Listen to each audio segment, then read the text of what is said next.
The night sky was calm, too calm. The kind of silence that doesn't soothe you. It warns you. Somewhere in the distance, the city lights flickered over the river, casting their reflection like broken glass.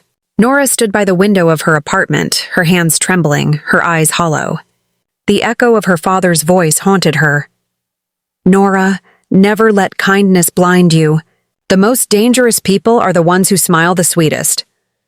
She didn't understand that sentence years ago. Now she did, because the man who burned her world to ashes was sleeping just a few feet away, her husband. His name was Ethan Blackwood. To the world, he was the golden man, charming, intelligent, generous. He ran one of the largest construction companies in the state. To the cameras, he was the perfect husband, devoted to his wife, respectful to his in-laws, and ambitious enough to be admired. But to Nora, he was the storm that destroyed everything she ever loved. It all began 5 years earlier, when Nora's father, Richard Hale, owned Hale Innovations, a family business that had taken 30 years to build. They created eco-friendly building materials, respected by investors across the country. Richard Hale was known not just for his success, but for his integrity. He trusted people too easily, especially those who spoke politely and promised loyalty. That's how Ethan entered their lives. He was a young consultant then, full of ideas, confidence, and that dangerous kind of charm that disarms you before you even realize it. He came to work for the company, impressing everyone with his knowledge of finance. Within months, he became Richard's right hand. Within a year, he became the man Nora couldn't stop thinking about. He made her laugh. He listened. He looked at her as if she was the only person in the room. Her father trusted him. Her mother adored him. And before long, Ethan proposed. Nora said yes. That night, her father smiled, but with a strange hesitation in his eyes. "You're happy. That's all that matters," he said, though his tone carried something heavy, something Nora ignored. Love has a way of making you blind to shadows. Their wedding was beautiful. White roses, gentle music, laughter echoing under chandeliers. Nora remembered thinking, maybe this is what forever feels like. She didn't know that forever would last only until the fire. It started one stormy night, a year after their wedding. A fire broke out in the Hale factory, the heart of their business. By the time firefighters arrived, everything was gone. The machines, the records, the investments, ashes. The insurance company later claimed it was accidental, but something didn't sit right. Richard suspected foul play. He said the fire system had been manually disabled. The security cameras? All erased. The files? Deleted. Someone inside had done it. Weeks later, the stress killed him. A heart attack, sudden, brutal, and final. Nora's world shattered. Her mother fell into silence and the company was lost. And through it all, Ethan stood by her side, comforting her, whispering promises of rebuilding everything. Together. But soon, little things began to change. Ethan started buying properties. New cars, new deals. He took over Hale Innovations under a joint business license. He said he was protecting what remained of her father's legacy, but he renamed it. Blackwood Enterprises. And just like that, her father's name disappeared. Nora didn't question him, not at first. She wanted to believe. She wanted to think her husband was just trying to save what her father built. Until one day, while sorting through old files, she found something strange, a payment record, dated a week before the fire. It was from Ethan's private account to a maintenance contractor, the same one who was supposed to check the fire suppression system. The memo line read, "Do as discussed, confidential." Her heart stopped. She stared at the paper for minutes, her mind screaming.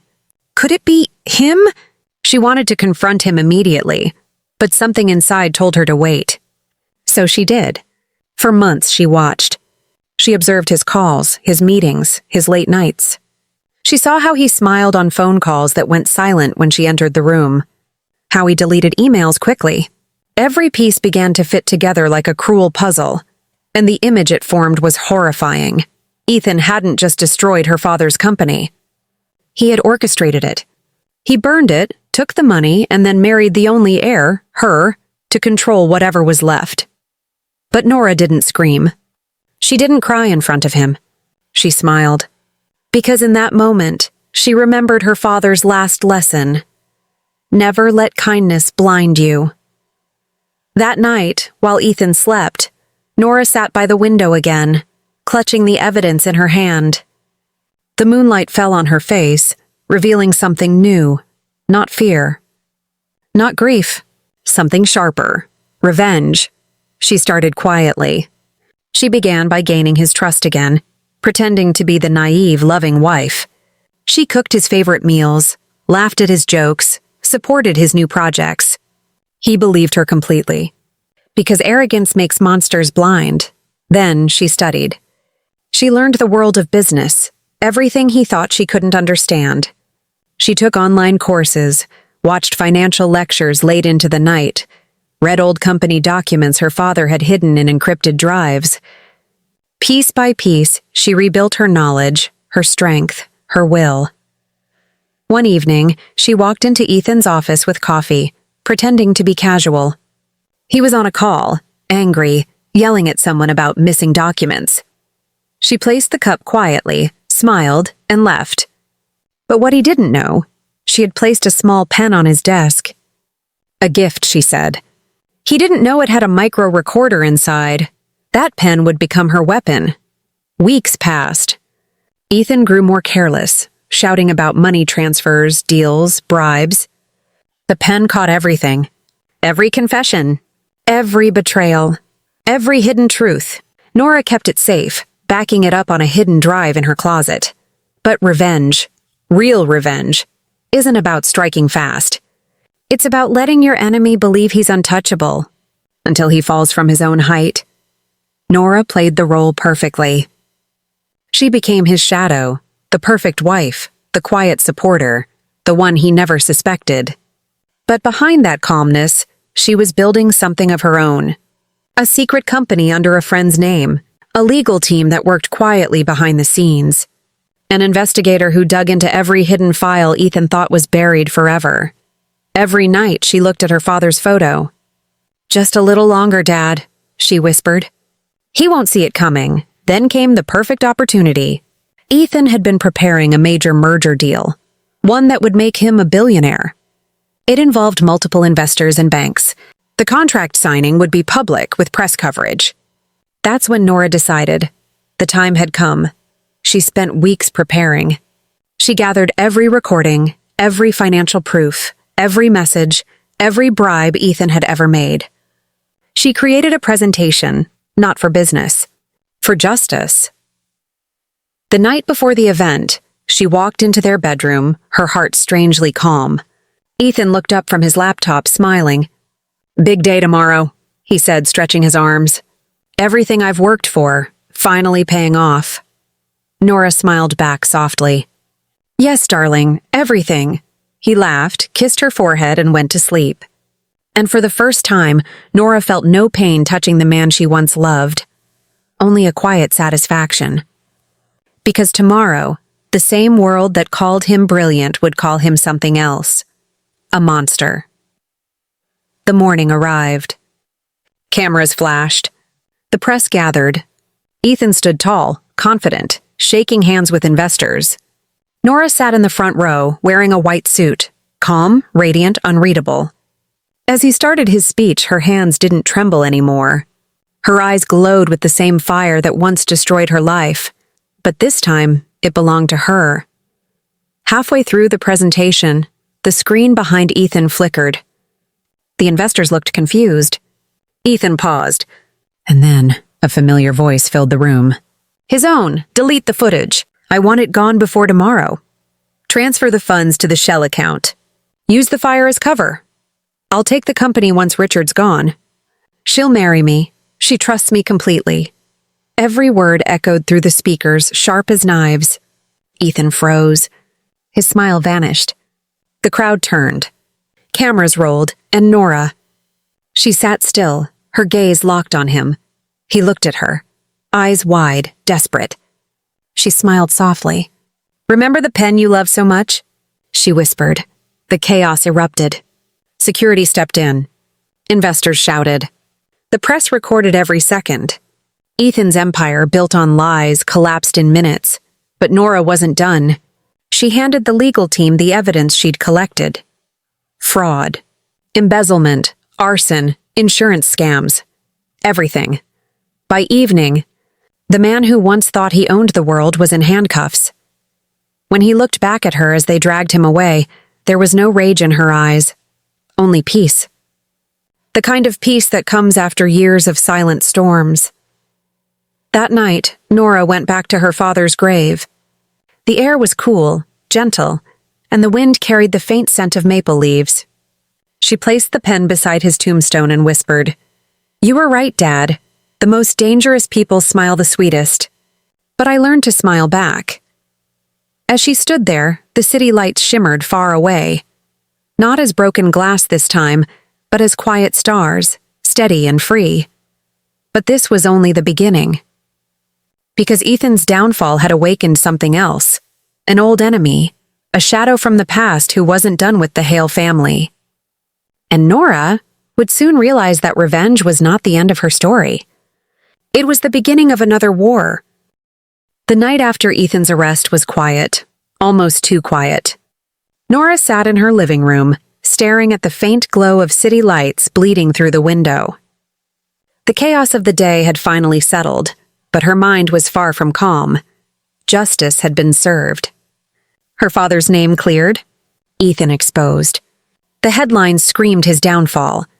Business tycoon arrested for arson, fraud, and embezzlement.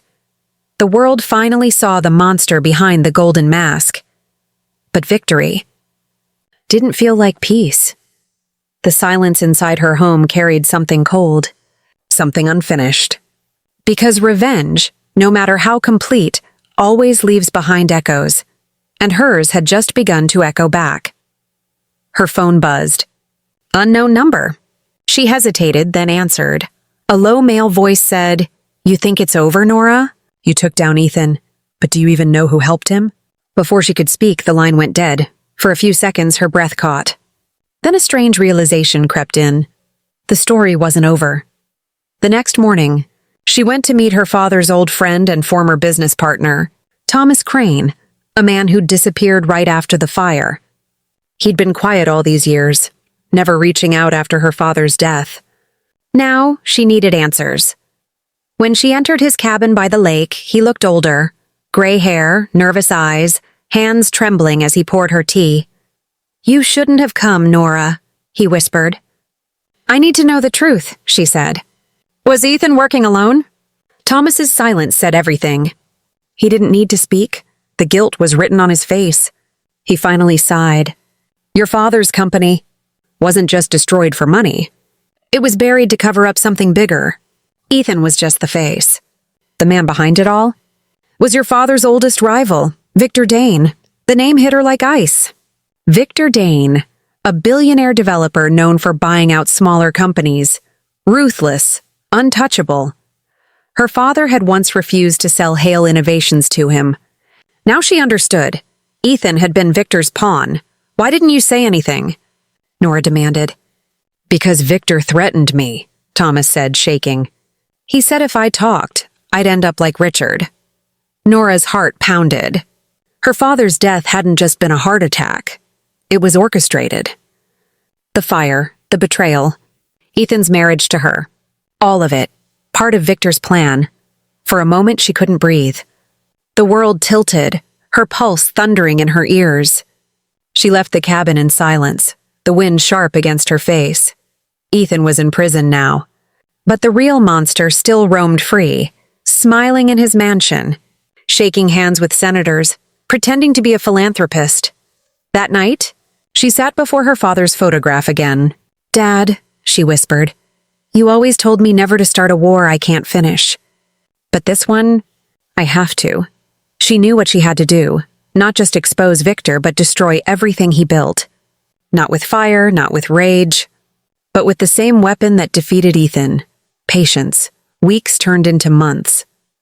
Nora began rebuilding quietly. She formed a new company, Hale Energy Solutions. a name that carried her father's legacy again. She hired young engineers, funded green projects, and slowly started gaining media attention. But behind the curtains, she investigated Victor Dane's empire. His donations? Fake. His contracts? Rigged. His charities? Laundering money. He used disasters to win construction tenders, bribing officials and silencing anyone who resisted. She needed proof. And for that, she needed access, from the inside, so she created a new identity. Using contacts from her lawyer, she introduced herself to Victor's team as Elena Morris, an energy consultant from Boston. The disguise worked. Within weeks, Victor's assistant invited her to a corporate event. It was there that she saw him, tall, silver-haired, commanding, his smile as cold as the marble floors beneath his feet. He shook hands like a king greeting subjects. When his eyes met hers, she smiled, calm, polite, unreadable. "Miss Morris, isn't it?" he said. "Yes," she replied softly. "An honor to finally meet you, Mr. Dane." He didn't know he was shaking hands with the daughter of the man he killed. From that moment, her plan began. She infiltrated his company slowly, project by project. She earned trust, studied his operations, and quietly collected evidence. She discovered shell companies, offshore accounts, and illegal property deals that connected Victor to multiple government officials. But the deeper she went, the darker it got. She found files labeled Hale Project. Inside were documents, emails between Victor and Ethan outlining the fire plan. There was even a clause promising Ethan half the profit after Hale Innovations was liquidated. Her hands trembled as she read her father's name written like a target. Tears fell silently onto the paper. But she didn't cry out. She smiled, the kind of smile her father would have understood. She began leaking information to the media, not enough to expose everything, just enough to make Victor nervous. Anonymous reports, mysterious calls, hints of internal fraud. Victor began to panic. "Find out who's leaking," he ordered. Nora stayed quiet, always near him, pretending to help. Then one night, he invited her to his mansion for a private dinner to discuss future projects. She knew it was more than that. He suspected her. As she stepped into that grand house, she felt the weight of everything she'd lost. Her father, her peace, her innocence. But she also felt something stronger. Resolve. Victor welcomed her with a smile that didn't reach his eyes. "Wine?" he asked. "Sure," she said, calm as glass. The evening was polite, almost too quiet. Then suddenly his tone changed. "So, Miss Morris," he said slowly, "tell me, who are you really?" Her fingers tightened around the glass. "I don't understand." He leaned forward. "You think I don't recognize a Hale face when I see one? You're Richard's daughter, aren't you?" For a moment, her mask almost slipped, but she recovered. "Yes," she whispered finally. "And I'm here to finish what my father started." Victor laughed, a low, dangerous sound. "Your father was a fool. He refused power. He thought integrity could win wars. Look where that got him," her eyes burned. "No, Mr. Dane. He believed in something you'll never understand. Conscience." He stood up. "You think you can beat me with words? You're playing with fire, girl." Nora smiled faintly. "Funny, that's how you destroyed us the first time." He froze. The air went still. And then, the lights in the mansion flickered. Hidden cameras that Nora's team had placed earlier during her visits activated. Every word, every confession was being recorded. When he leaned closer and said, "You'll end up just like your father if you cross me," it was over. The next morning, the recordings went viral. Media outlets played his confession across every major network. The government launched an investigation. Contracts canceled. Banks froze his accounts. Victor Dane's empire collapsed in 3 days, faster than Ethan's. Harder than fire. He tried to flee the country, but Nora had already tipped off the FBI. They caught him at the airport. When the news broke, Nora stood alone on her balcony, wind brushing through her hair, tears glistening in her eyes, not of sadness, of release. The storm had ended. Weeks later, she visited the same lake where her father used to take her as a child. She sat by the water, watching ripples spread slowly under the evening sun. Her voice broke softly. "It's over, Dad. Finally." But even as she spoke, a part of her knew. Revenge changes you. It doesn't just end when justice arrives. It reshapes your soul. Her lawyer later told her Ethan had requested to meet her, from prison. At first she refused, but curiosity won. When she walked into the prison visiting room, she saw a man broken, gray, eyes hollow. "Nora," he whispered. "You did all this?" "Yes," she said simply. He smiled weakly. "I thought you'd destroy yourself trying to destroy me." "Maybe I did," she replied. "But at least I rebuilt what you burned." He lowered his head. "I'm sorry." She looked at him for a long moment. "No, Ethan. You're just sorry you lost." Then she stood up and walked away, never turning back. Months passed. Nora rebuilt Hale Innovations in her father's name again, this time focused on renewable energy for underprivileged communities.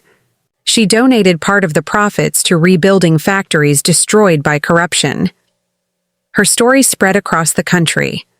The woman who avenged her father's empire. But she never gave interviews, never sought fame.